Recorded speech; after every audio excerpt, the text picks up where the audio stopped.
morning. As we start our day, let us pause and remind ourselves of God's presence. Sabi sa Lamentations chapter 3 verses 22 and 23, because of the Lord's great love, we are not consumed, for His compassions never fail. They are new every morning. Today is a fresh start. Kahit pagod tayo kahapon, kahit may bigat sa puso, God is telling you, may bago akong awa para sa iyo ngayon. You didn't have to carry yesterday's failures or worries. His grace is new, sakto at sapat para sa atin ngayon. Sometimes, we rush our mornings.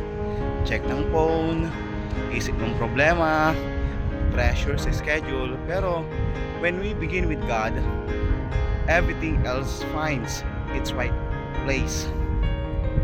Hindi man mawala agad ang problema, pero nag-iiba ang lakas ng loob natin because we know we are not alone.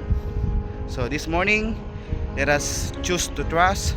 Sabihin natin sa Panginoon, Lord, I offer you my plans, my worries, and my heart today.